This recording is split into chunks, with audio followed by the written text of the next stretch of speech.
Jeremy Lindall's and all that kind of stuff. And I've just never taken the time to set any of that up. So this was the excuse when we moved about a year ago.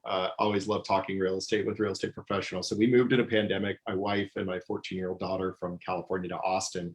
And they picked this house and it had an office. And as my wife said, finally your stuff can come out of the bin that's been sitting in the garage for the better part of 20 years of our marriage. And now it has a place. So there we go. But I'm sure that folks don't want to hear about our backgrounds or our sports as much as I'd love to nerd out on that.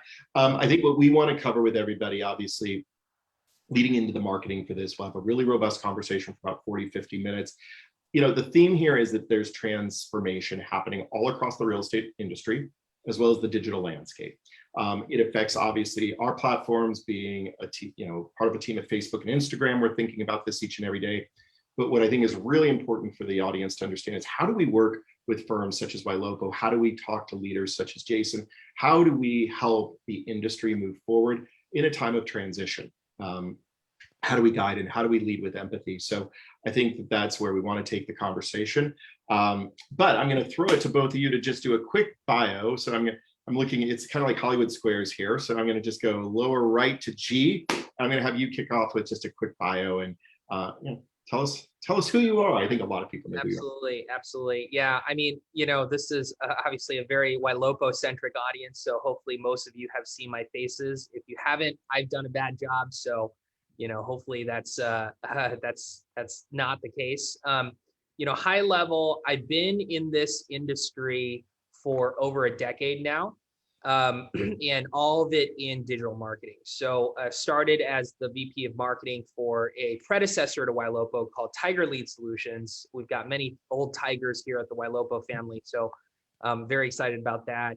And at Tiger Lead, we managed about 1,200 clients' budgets at the peak, probably about $1.5 million or so of media, maybe about a little less than that.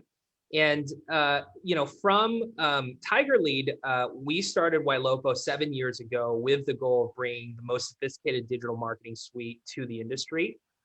Very proud of what we've built so far. And I think that it's a testament to see how many clients we have on the platform growing their business with our tools. Facebook has been a pillar of our partnership strategy. We started only marketing on Facebook because we saw this huge opportunity. Because we didn't think others were doing it right at scale. And today, Facebook is still our, biggest partner, right? And, hence the relationship Scott and I have with the rest of the team have been just absolute pleasure to work with. The last thing I'll say is the reason that we have an opportunity in Facebook and the reason that, Facebook is still so exciting is that change is a constant. It is just, every quarter there is something substantial happening. I don't like to use the word game changer because everything is a game changer, but there are probably legit 2 game changers a year when it comes to Facebook. And unless you are passionate about digital marketing and that is what you want to focus on and chase, you have to trust the professionals, right? That can scale, and so that's, why I was really excited. I'm stealing a little bit of your thunder, Scott, to kind of work with you on your partners program and being an official partner there, because, it's that level of partnership, I think, is what's necessary to not just stay ahead. That's obviously a priority, but just to stay at parity, right? It's easy to get left behind in the Facebook world. So, want to assure you that we are very cognizant of that. And it's one of the reasons we have Scott and Jason on today to have this chat. Awesome. Thanks, G. And just really quick, I've been at Facebook for 8.5 years across our financial services and real estate team. And there are conversations I've had where I'm like, who knew what we were talking about in 2013?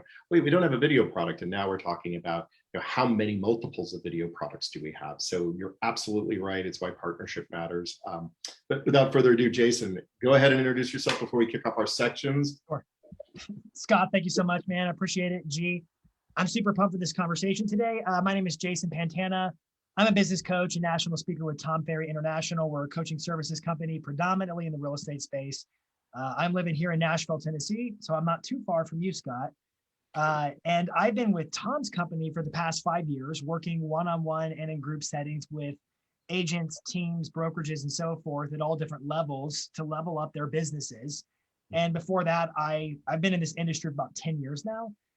Initially, I was an agent, and then I got into a role of speaking, did some work with the National Association of Realtors, and then I moved over and worked corporate for Realogy, specifically the Coldwell Banker brand as a learning director. And then from there, that's how I met Tom, got to working with Tom. And it's been, real estate is, you got to keep moving. Just to kind of carry with the theme of what everybody's saying so far is you got to keep moving. Facebook's always evolving. The industry's evolving. The opportunities are evolving.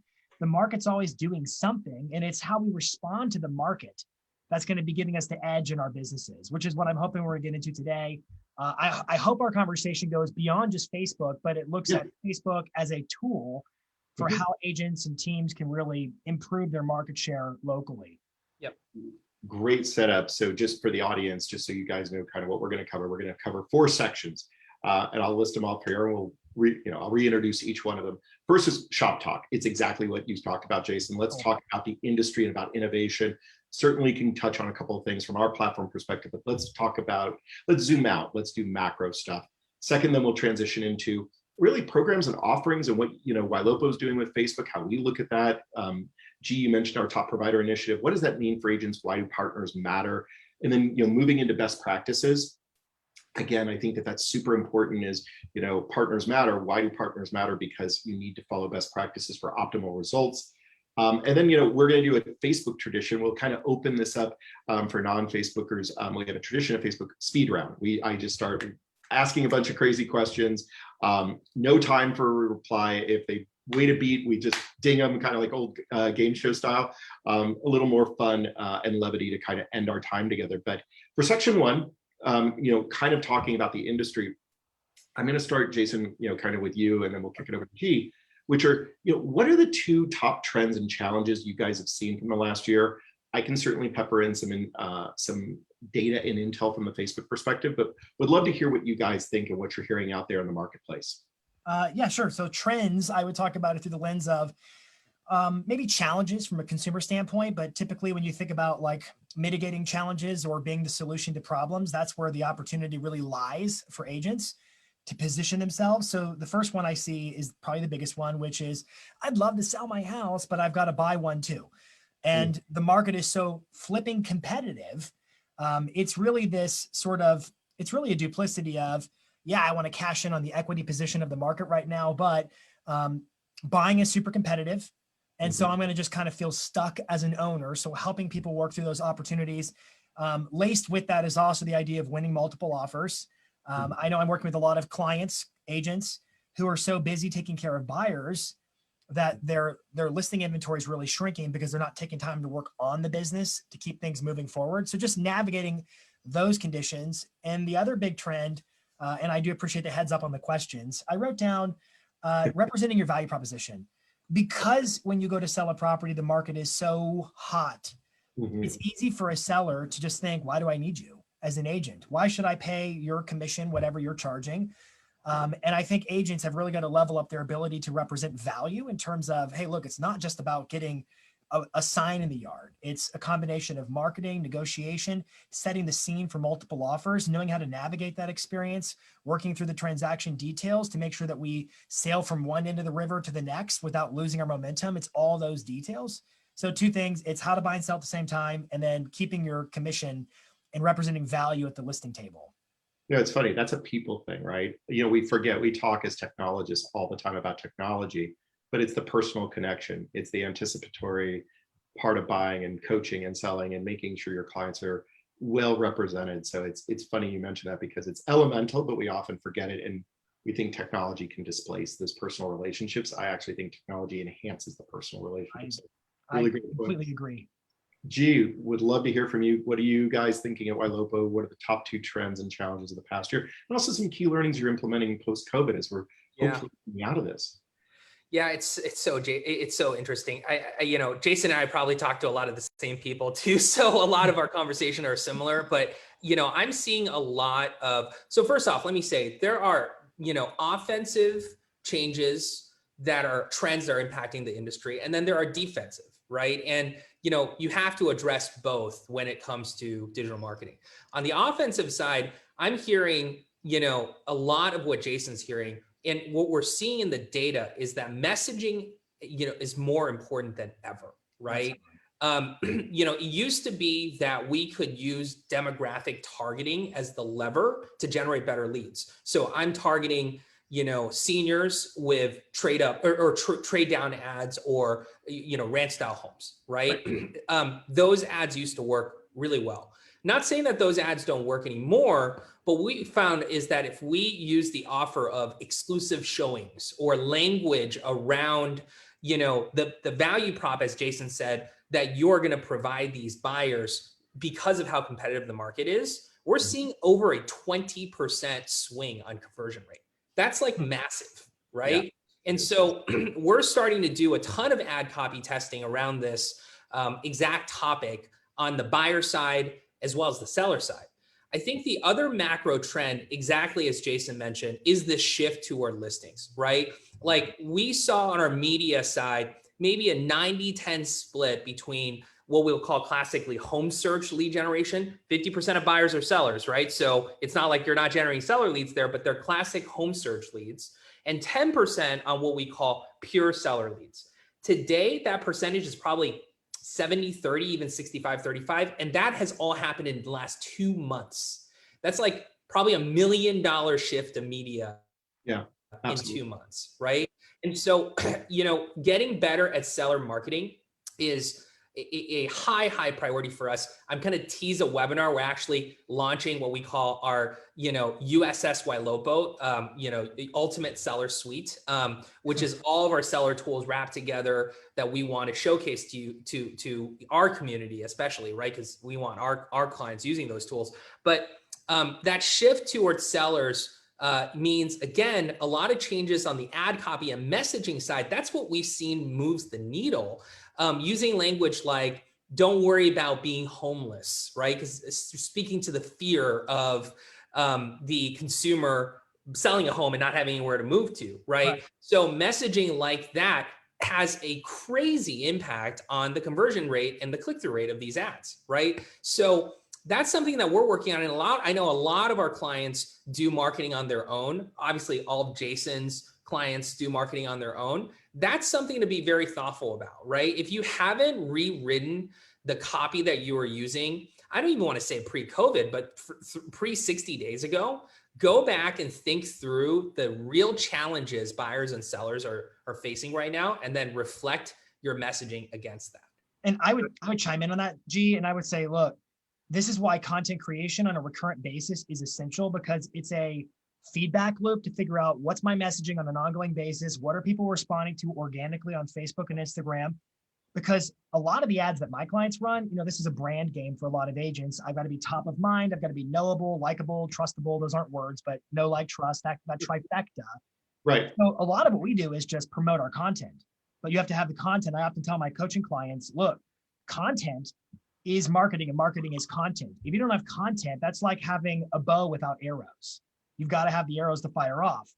And so I think, to your point about adapting that messaging, if you're paying attention to the murmurings and the sayings of buyers and sellers, your content will adapt. And if your content adapts, your ad strategy can adapt. Yeah. And it could be a promotional strategy of promoting your content, and or just straight up lead generating offers. But I totally agree. And I think it's interesting how much you guys have shifted your media spend from a messaging standpoint. I mean, that really is case in point about what's going on out there. I think there's a relevancy in content really quick. I think, one of the things we hear a lot when we go out pre-COVID to national conferences is, what should I be saying? It's, well, I think, G, you're mentioning this and speaking to this, which is what's relevant to what you want somebody to digest. What is out there? And this, Jason, this goes back to like what you opened with about business planning and morphing your business plan to meet the expectation of the consumer. They look to you for guidance. Your value proposition is exactly that. You're the guide to walk them through the most complex business transaction that they will face potentially 3 to 4 times in their lifetime, depending on how many times they buy or sell a home. And so if you don't reflect that in content, if you're just out there spouting a bunch of frankly, non-essential content. It's how to winterize your house, like that matters right now. Yeah, or one of the things that we're talking a lot about internally, and we've seen stats on, is the trust in community. So even if it's, I don't have a listing or this, that, or the other, what is it added? What can you add to the conversation about what your community is doing? You are a reflection of the community. If you want to buy or sell, move into a different community, that's an opportunity, right? There's so many ways to say and to impart a message correctly, but it needs to be timely. And I think one of the things that we also agree with from the Facebook perspective is iteration, evolution, and continuing to be timely, and not stuck in, well, this worked 3 years ago, now I don't understand why it's not working. I mean, G, to your point, Christmas time, the message was completely different than it is, and we're heading Memorial Day in what, 21 days or so? Yeah, 100%. roughly 20. Yeah. So I'm going to move us forward a little bit. Speaking, of innovation and trends, would love for both of you, because again, one, Jason, you're coming from the coaching side, G, you're coming from the ad tech provider side, and I've come from the platform side. What are some of the innovations and trends, the three biggest business priorities that you guys see through the rest of the year? I'll let you go first. I'll kind of finish this off and then move into our section 2 piece about offerings and programming. What are you doing a little bit more with us? But why don't we start with, the innovation trends? Jason, why don't you kind of kick us off with what I'd love to. Or all right. So you threw the question to me this morning, and I thought about it and reflected on it. And I'm going to use the word innovation somewhat loosely here, because I'm looking at it through the lens of not necessarily is it an innovation, but what am I seeing that's a necessity, and maybe it's being innovatively used in today's contextual marketplace. First thing I wrote down is, and this is going to be plain and simple, is emails. You got to start getting email addresses. Yes. Without going into a lot of detail right now, I think the stat is there's a 4,400% return on investment in email marketing overall. Now, I understand that for most agents, we're not doing traditional email marketing. We're just sending out newsletters and content, and it's more of just another distribution channel. Notwithstanding, as we're seeing privacy changes occur all over the web, thanks to Apple, and just it's all over the place. And it's really not just the app tracking transparency framework.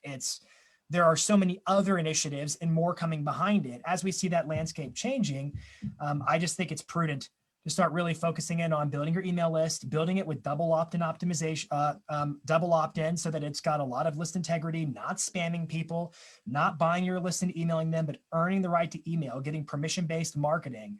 I think you got to level up your email list. So we've been spending a lot of time with our coaching members, really pushing on what are some simple ways to do that. And one of the things about our coaching body is, at least in my schedule, I focus a lot on content. I find that we do a lot of lead generation through branding, which is why I like working with G and Ylopo, because we're kind of a good like two sides of the coin, so to speak, in terms of how to build a brand and how to get content and how to generate your business. So email. The other thing I wrote down a bunch of things. SEO, I'm just seeing more and more emphasis on SEO. So the way we've been looking at SEO, and this is, Scott, permission to go outside the bounds of Facebook for a second. Of course. We're seeing a huge press on Google My Business right now. That's been highly effective as a review platform. I know Google's been putting a lot of effort into their inferring local intent searches and trying to show they've got local ad products and local SEO. So there's a really good opportunity right now for any kind of a small business to really dial up their Google My Business profile with reviews and photos and make it glamorous, make it great, because it's more searchable now than it ever has been. And so I'm putting a lot of press on just basic old school SEO. Even in my own blog, I'm noticing suddenly like a spike in traffic to my blog. So we're testing some things with my coaching clients where they're creating a lot of content across social. We're starting to look at email lists and blogs as just additional channels that publish our content. Mm-hmm. And what's interesting about the SEO side of it is, and I have a video on my YouTube channel that trains on this.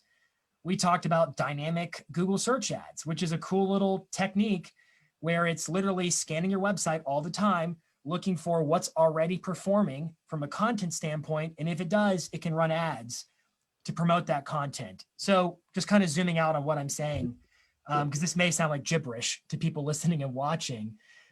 Email and then some old school SEO through blogging and your Google My Business profile are the baseline brass tacks innovations I'm seeing pay off right now. There, I'm done. I'm done. D, what do you close this up after that on the Facebook side? Yeah, absolutely. Well, Jason, you stepped out of the Facebook box, so I will do the same really quickly and echo a lot of what you just said. I think that we are actually releasing an add-on feature for Ylopo specifically to manage Google local services ads Yeah. as well as GMB, because we are getting such a heavy demand for that from our clients. I think that's happening for a couple of reasons. The first is that I think agents have become wise to the fact that having your review platform be Zillow is not exactly a neutral place for you to sit and have all of your reviews. And that Google, because it doesn't have a horse in the race in terms of what ultimately happens, they want to be a marketplace and a neutral platform. They're just a better place for you to aggregate your reviews. So I think that really has accelerated the GMB piece, right? Their focus on a local advertisement, especially LSA, where they're actually featuring agents directly in the search, is another level of kind of going in terms of specificity that you can get, especially since the leads are phone calls, right? So as a macro trend, what's happening on the Google side has been pretty exciting, right? On the Facebook side, and this one of the questions we had was about iOS 14. And so I'll kind of talk about us on a defensive side. Sometimes innovation has to happen on the defensive side, right? First off, let me just say, I know it's all under the hood, but I don't want to get into the details of it. But we are not going to be impacted by the iOS 14 change. The reason is because all the data Ylopo collects is first-party data. It's not third-party data, right? And so with first-party data, that is still 100% your data, data that we are optimizing with the Facebook platform has nothing to do with this change, right? But what it did do is, I think, sometimes, necessity mother of invention, right? Facebook had to figure out on the fly, how are we going to get all of these signals we used to get from the iOS platform and in the future, the Chrome platform, and get that data directly from the partners, right? And so, we're seeing offline conversion sharing, of capabilities that have never been there. Things that, were like brainstorm ideas I had with other people at Facebook in like 2013. They're like, yeah, someday we'll do it. To now, it kind of disappeared, right? So I think that's, something that we are going to be leveraging to go even deeper with Facebook. So I'll give you an example. We actually have all the data of your stages associated with leads. We know which ones are pending, closed, hot prospects, etc. We can take that data now associated with the lead, send it back to Facebook, and then say, Facebook only optimized for people who look like this profile who are currently pending on hot prospects. Yeah. That's crazy data that we were not able to send back to Facebook, previously, right? The second thing, and it's interesting, Jason, you talked about email, because we're kind of, thinking in the same vein, in that we're now looking for ways to get enhanced data that is outside of the web cookie world, right? So, whether you guys have seen similar things, Cold Realty, Remine, Reevaluate, et cetera, platforms like that will use email as the key to find all of this third-party demographic data that ultimately can be used for lead scoring, right? As a necessity of us getting less web data, that has forced us in a very positive way to go and seek other data sources, right? And so ultimately, I think what you're going to find as a macro trend is that the most innovative digital marketing companies are going to figure out ways to get first-party data themselves and then manipulate that data in a way that it benefits their clients, right? And so, I don't want to let cat out of the bag, but we're working on some really cool data stuff. And and this is, I'm jumping ahead here, Scott, just because you prepped us already, so I've got some other questions. Of course, that's why we do periods, guys. Yeah, but one of our big learnings coming out of COVID was that we had this lead generation machine, fantastic, right? But also we have this lead nurture machine with Raya and our AI texting and all that kind of stuff. And on both cases, messaging just mattered so much, During COVID and shortly after COVID, we switched all of our scripts over to COVID-related language from our generic scripts. massive increase in conversation rate, right? In the last, I'd say 4 months after a lot of testing, our very own Barry Jenkins, we completely redid Raya into a new version. There's like 400 data points that we're reacting to now on the Raya side from a conversation perspective, right? It's getting very sophisticated. And yeah, go ahead. And again, when we made that change, the conversion rate of leads into ready for follow-up, a lead that is teed up for an agent, went from like, I think 7.5 or 8% up to 11%. Wow. Huge improvement, right? So those are kind of the big things that we're seeing and what we're working. Can I jump in on the messaging thing? I have one other thing that we've been seeing that's been pretty effective is a lot of our clients have switched over, and this is not nearly as complex or necessarily as awesome as what you're describing, G, but just the use of the unified inbox experience that Facebook's providing has been really valuable for a lot of our clients. What we're noticing, just kind of very simply, when agents produce a lot of content on Facebook and Instagram, they build relationships. We have noticed a starvation for a sense of community over the past 12 plus months. And community looks different now, and it certainly looked different during the height of everything that's been going on over the past 12 months plus. And we saw that the messenger inbox became really, really, really flipping important. And the unified inbox experience, which if you don't know what that is, it allows your Facebook page and your Instagram direct to basically be one and the same, and you can manage the conversations. It gives you some inbox tools, like you can assign conversations to your admin, you can flag things, you can star things and follow up and do basic inbox functionality that just straight DMs don't give you. And in agents who are winning on social, they're really winning in those inboxes. It's really where the business is going down. They're creating the content, but the DMs is where they're getting the referrals and so forth. So that's a very powerful tool. I use it personally, and a lot of my clients are using it. Well, I'll clue you guys in for the audience some thoughts on, thank you guys for some amazing thoughts. I'll tie together the Facebook, Instagram perspective from our platform. A couple of things. One, search.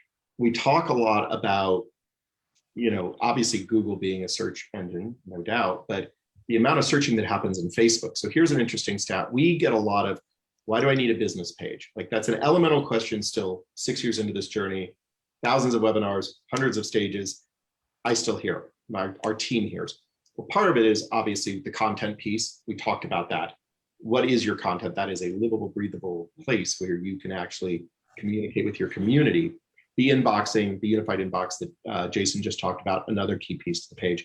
But here's a stat that we found. 3 in 4 US users, 3 in 4 every week look for a local business on Facebook.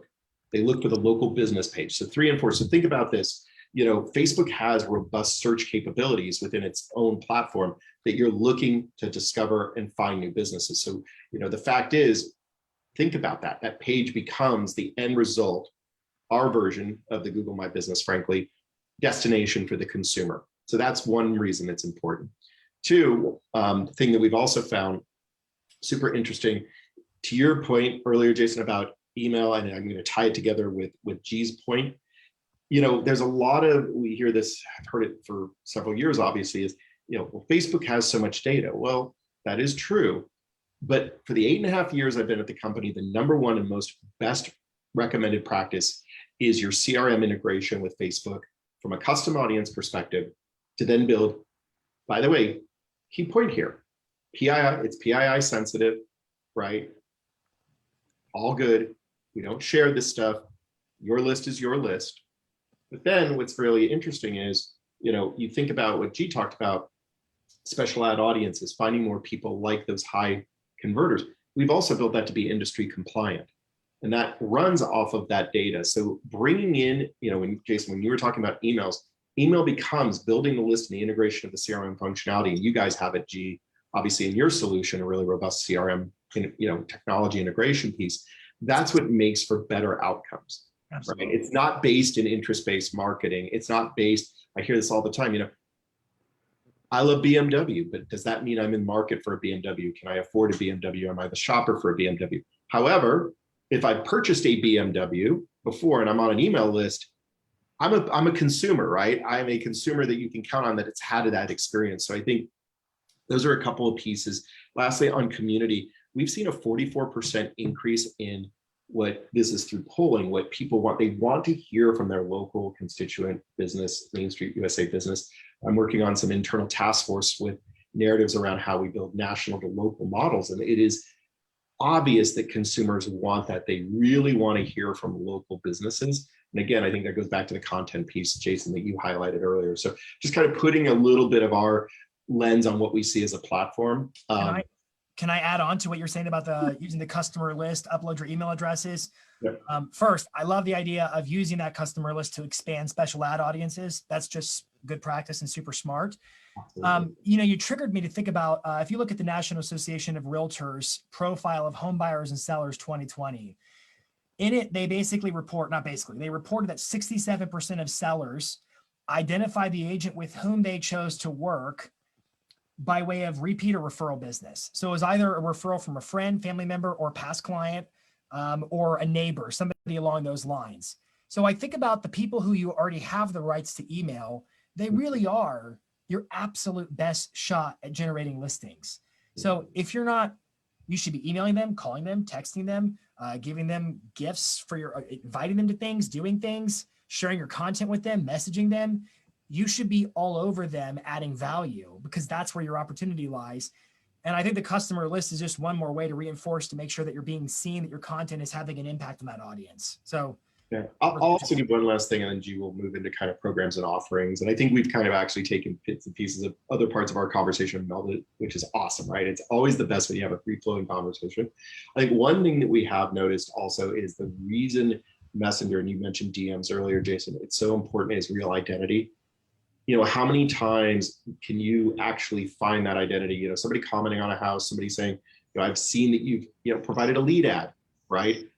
Reaching out with them with Messenger. It's not just a random phone number. It's, well, I remember that. That's G's listing, and that's Jason's listing. It starts a really robust one-to-one communication channel. And with unified inboxing and all of those things, it makes it much easier to manage. So I think that's another, just think about the consumer experience. A random phone number from a text that you don't know is very impersonal. And outreach on a platform where your real identity is represented with a picture and a name, that is very warm and inviting. And I think that that's just a general, again, how do you reach the consumer where they are? Guys, do you realize the #2 most downloaded app in the history of the iOS App Store is Facebook Messenger? It's not Instagram, it's not YouTube, it's not any game, it's not TikTok, it's Facebook, obviously. Facebook Messenger, over 1.3 billion people are on it per month. And it's something that we take for granted, but you step back, it's a huge opportunity for agents as a communication channel. G, I'm going to kind of transition us into our next section, which is programs and offerings. So as a level set for the audience, about, oh gosh, it feels like it was yesterday, but 2 months ago at the beginning of March, Facebook, we rolled out something called the Top Providers Initiative.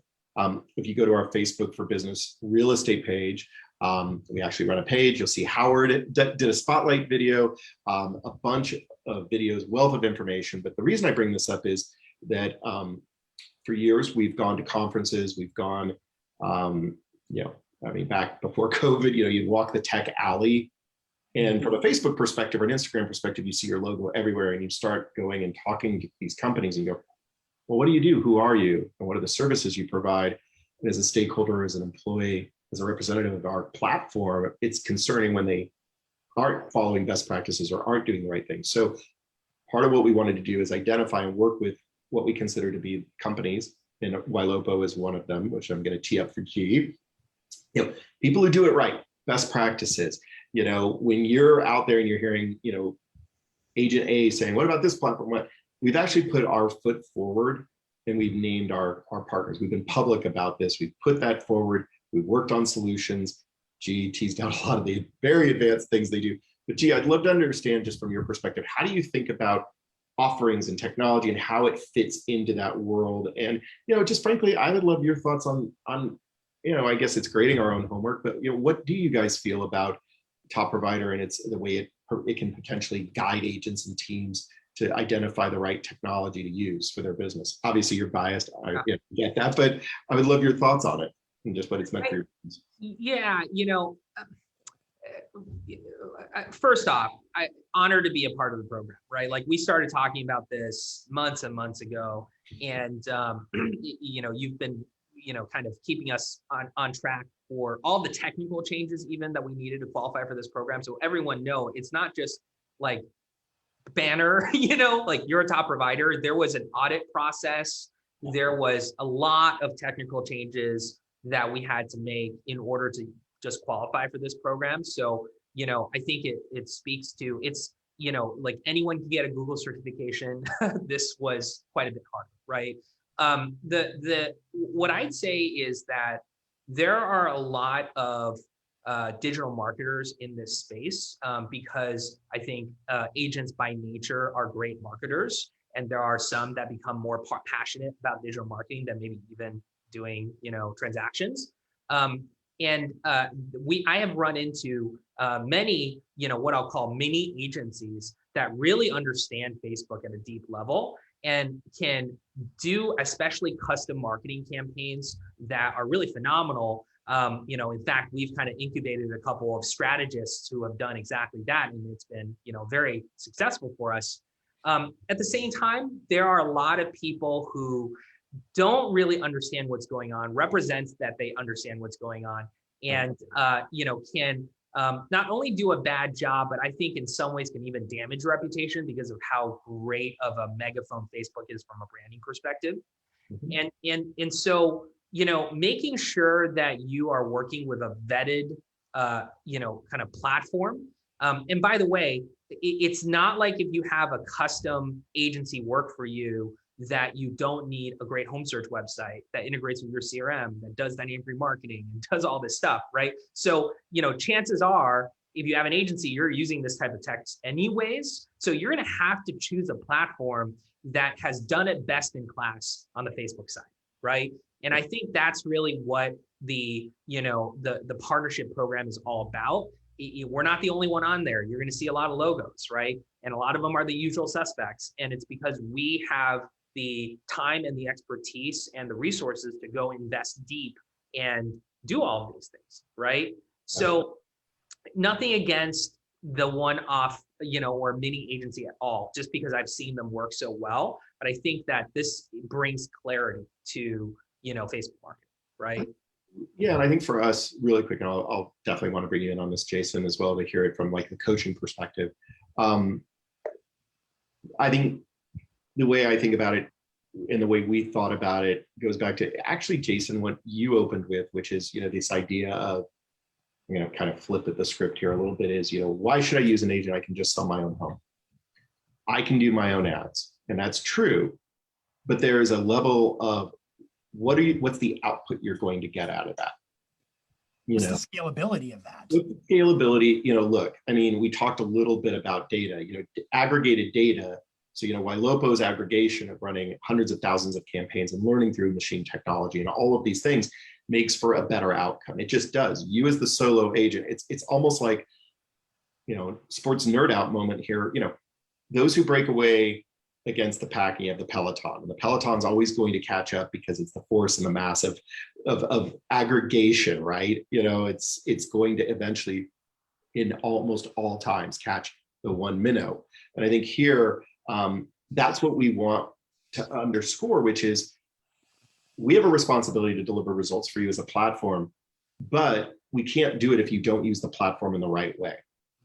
If you tell Facebook the wrong thing to go do, automation on our platform is so good when done correctly with the right optimization and the right data and the things that a partner brings, right? You just think, I turn the message on and it goes. No, because if you tell it to do the wrong thing, if you don't understand what you should be doing, you're not ahead of the trend, it's going to excel at finding probably the wrong outcome because you haven't told it what it needs to do. And that's where really, I think, expertise and the expertise of G's team and, what we consider the short list of providers, we really put a lot of thought into this because we want the outcomes to grow your business.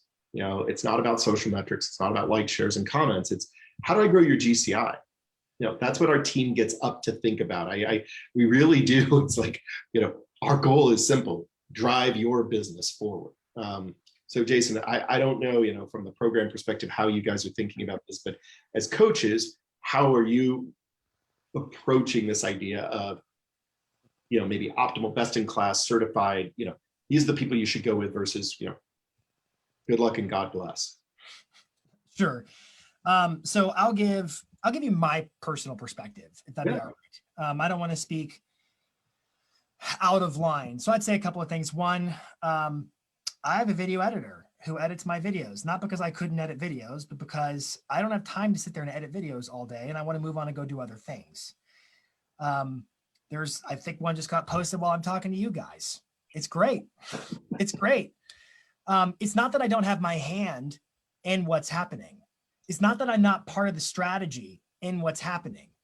It's not that I don't understand the outcome we're looking for. It's that I want to put people around me who can help me scale and operationalize what the outcome I'm trying to generate.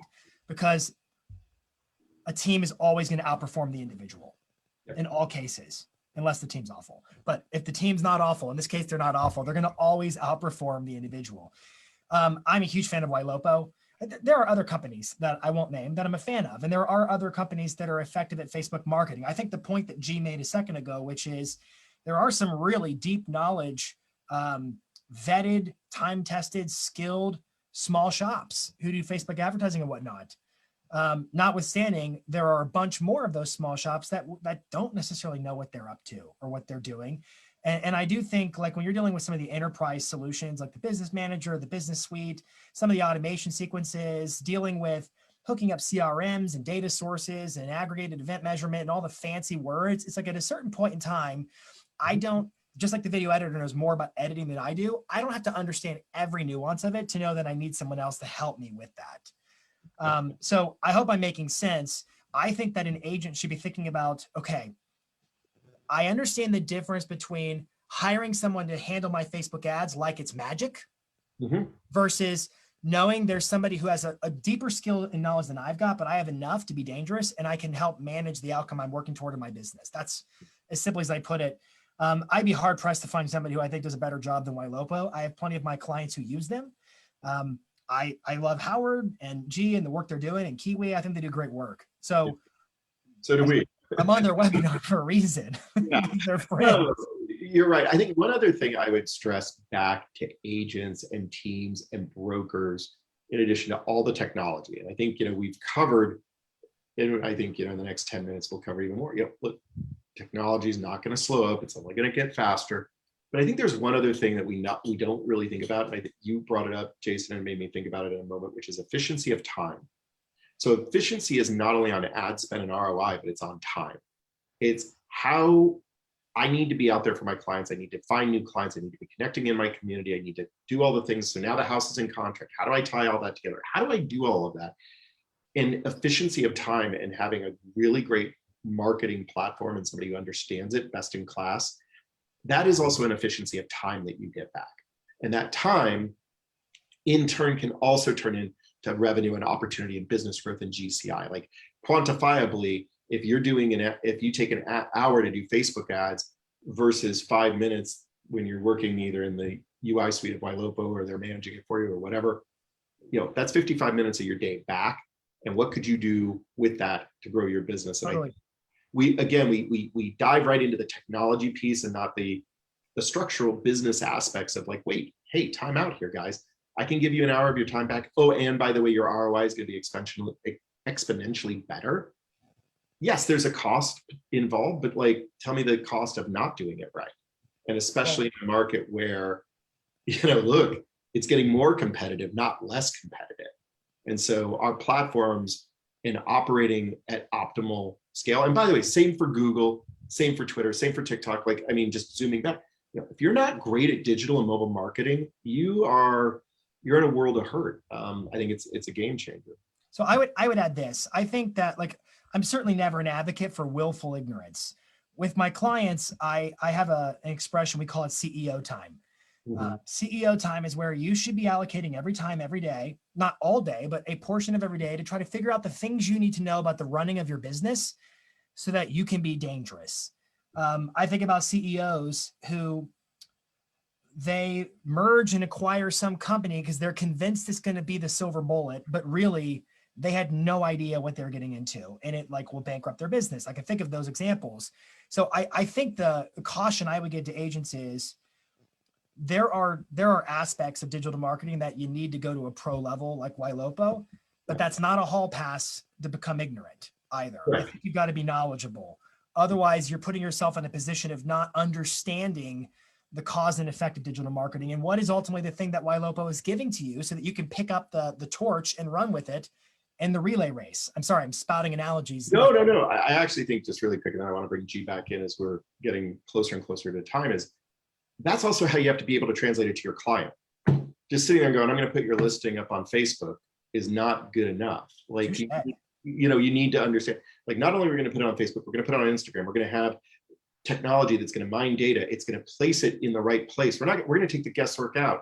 My parents are boomers, they're on Instagram, but you wouldn't market to them on Instagram, right? Well, maybe the digital learning and machine learning running through a platform like Ylopo, let them make that decision for you. Absolutely. Those are conversations you need to be very fluid in, and just saying, I'm going to put your house on Facebook or Instagram isn't the right answer. Again, you don't need to be a physics professor to get this. I mean, I would just say that when you're learning and you're using platforms such as G's, and you're in talking to people at Ylopo and you're getting that data and you're asking questions, that can also empower how you talk and sell in your services to your potential clients as well, because it's a key point in how they're seen. So, G, I'm going to ask you to kind of on this part wrap us up on one thing.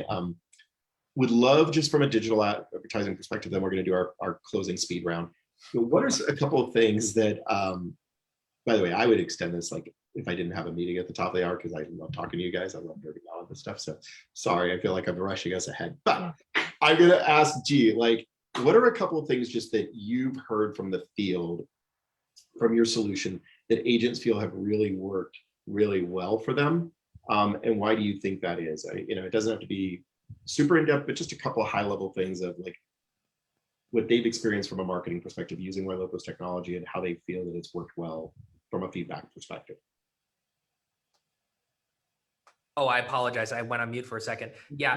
What we're seeing and what we're really focused on right now is sellers, right? We're reacting to the market, and so I'd say that what we're collecting a lot of data from the ground is around lead generation, lead nurture, and winning listings, right? Those three areas. And that's where we are focusing pretty much all of our engineering, all of our product time to figure out how to improve that suite and elevate it to the next level. I don't think that there is a platform in the industry today when you think about seller, lead generation, lead nurture, that you even go like, oh, they're the leader. They do it the best, right? And that's a problem in today's market when it's all about sellers.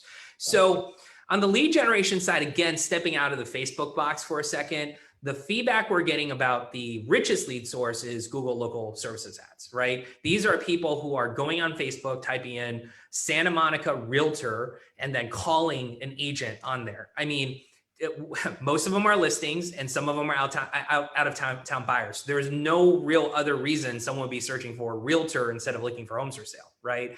And so that on the lead generation side has been very effective. We have seen a dramatic improvement in both Facebook seller marketing as well as PPC seller marketing. And again, they're both becoming a huge part of our media spend. So, a lot of clients here on the Ylopo side, you may not even know that we had seller lead generation. You may have never tried it before.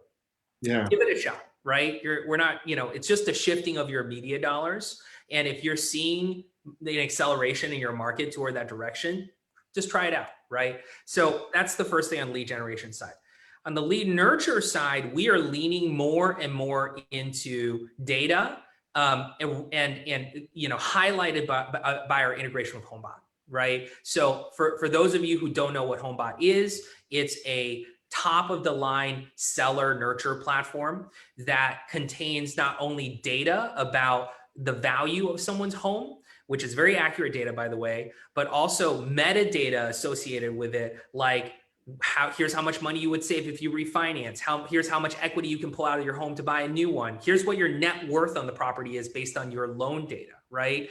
And what we're seeing is on that listing alert, we are getting a 60% open rate on email. Talk about email marketing, right? Because consumers care about this data. They see their home price go up every single month. They want to know about that because it's their biggest asset, right? So staying in front of those consumers on the seller side, really, really important. And we're doing seller remarketing. We're doing a ton of stuff. Surprising and shocking stat. Only about 600 of our almost 3,000 clients now have done an import of their seller database into our system to connect to our home buy integration. So 20%. That's crazy in this market, to what Jason just said about how important email marketing is and your content. Not only email marketing, but past clients. Past clients. Or even just the activation on our platforms, right? Or others where, I mean, the best source of data is a matched email, right? Yep. You know, I mean, boom. It's crazy, right? So, you know, for those of you on here, and I know it's a pain in the butt, right? No one likes data hygiene where you clean your list and get the address and blah, blah, blah, and all this kind of stuff. And, you know, that's the barrier. What I hear from clients, like, oh, we don't have time to do that. How many seller opportunities are you missing out on if you gave me, you know, 1,000 names and I could get 60% of them to open that email and look at your brand and like another 15% to click into the report? That's crazy, right? So that's the second thing. And then on the winning listing side, I think one of the features we're leaning into and what we're not seeing enough usage of is our dynamic video ads Diva platform for listings, right? Where we convert a listing into a really elegant, you know, social ad that's optimized for Facebook, Instagram, Facebook video, whatever, all the different places, right? It's $65 to launch one of those guys, and you're getting a couple of thousand views on this listing, right? And all of that is then turned into this report that you can give to your seller and you can give to your prospective sellers to say, look at all this technology I'm bringing to bear. It's a differentiator. You're all looking for differentiators right now, right? You know, because we're coming up on time, I wanted to give 2 points just really quick to that, because I feel bad because I hate cutting you off, but I just know that we're on time. One, Zach in our chat, thank you for the chat. Agents are terrified of sharing this info for CRM. Here's what I would say is we don't share that. That is your private first party data. We get this question all the time. Look at our terms and conditions. You know, yours is yours, mine is mine. And that's a really important distinction. So to use, you know, if you know people who feel that way, I would say, you know, build a movement where they understand basically CRM and integration and harvesting of data in a PII proper, sensitive, compliant, industry compliant way, meeting our terms and conditions. What our platforms do from compliance is super important. Second, G, you are spot on. I don't have enough time to go into this, but from a Facebook perspective, I mean, we see a much better ROI, upwards 20-25% when you pair up static and or video alone. And so when you have an operator, again, a tool, and it takes best practice, right? They know what works on a mobile feed environment or in a stories environment. That's really important to know because there's nuance to that. I mean, you know, we've talked about this. G and I, we've been on calls about this. Like we're talking about this. It's big. It's important. So I think I feel bad I cut you off. I'm really sorry, but I wanted to make those two salient points, which is video, which then leads to stories. Because trust me, folks, 2 billion with a B. Stories are shared every day across the globe on our platforms. It is where consumers are spending their time. So again, video matters because that's where your consumers are and what they want to see.